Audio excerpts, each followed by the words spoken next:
Pecinta kuliner pasti nggak asing dengan pepes ya. Masakan ini memang dimasak dengan cara dikukus bersama dengan daun pisang. Biasanya pepes disajikan dengan beragam isian seperti ayam, ikan, usus, tahu, hingga jamur. Nah, pepes ini merupakan salah satu makanan tradisional khas Indonesia yang cukup populer. Bahkan ternyata hidangan ini sudah ada sejak awal abad ke-19. Berikut liputannya.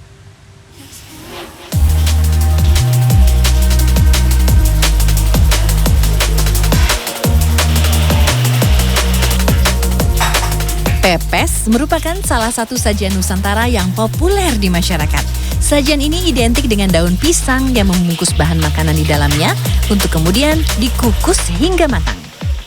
Berdasarkan literatur dalam kumpulan naskah Serat Centini, keberadaan pepes sudah tercatat sejak awal abad ke-19, tepatnya pada 1814. Konon, pepes pertama kali ditemukan di wilayah Pasundan dengan sebutan pais dan menjadi hidangan yang disajikan untuk tamu.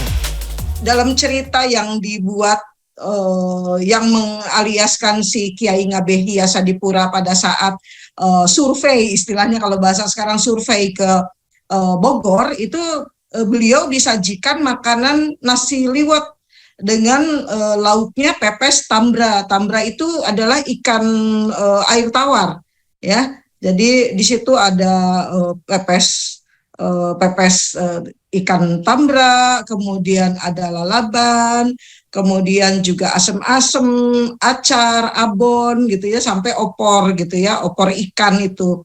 Jadi ya itu eksistensi yang terdapat dalam literasi gitu ya. Pepes khas tanah Pasundan biasanya menggunakan bumbu kuning, terdiri dari campuran bawang merah, bawang putih, kunyit, gula, garam, serta daun salam dan serai. Isian pepes bisa bermacam-macam, mulai dari ayam, ikan, usus, tahu, pedak, hingga jamur dan telur asin. Dalam proses pembuatannya, isian pepes diungkep terlebih dulu dengan bumbu hingga meresap. Setelahnya, beragam isian ini akan dibungkus dengan daun pisang segar yang telah dibersihkan. Saat dibungkus, biasanya pepes akan ditambahkan daun kemangi agar aromanya lebih keluar. Nah, jadi daun pisang ini memang menjadi ciri khas utama dari hidangan pepes ya. Karena sejarahnya dari dulu daun pisang ini memang mudah sekali ditemui sehingga banyak masyarakat yang menggunakannya untuk proses memasak. Selain itu, daun pisang juga memberikan aroma tersendiri ketika dijadikan pembungkus pepes. Pepes yang telah dibungkus kemudian akan dikukus selama kurang lebih 1 jam hingga matang atau hingga daun terlihat berwarna hijau tua. Dulu pepes dikukus dengan menggunakan tungku kayu.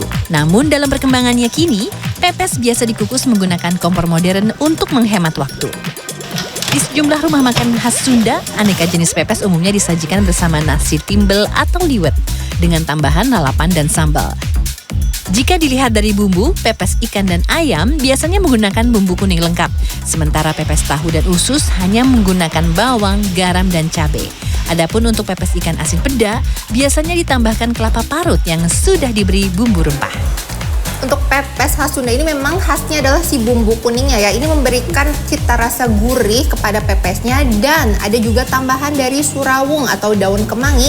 Ini juga menambah aroma yang lebih kuat ketika disantap bersama pepes ini.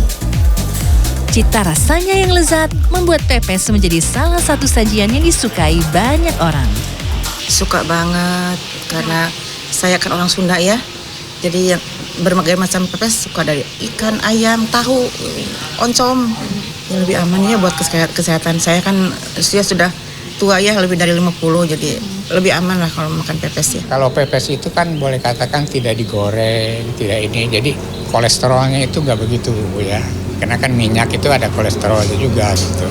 Bumbunya di sini memang khas, agak beda dengan di yang lain. Kalau di yang lain pepes itu kental sekali ya bumbunya. Kalau di sini nggak begitu kental tapi wangi gitu.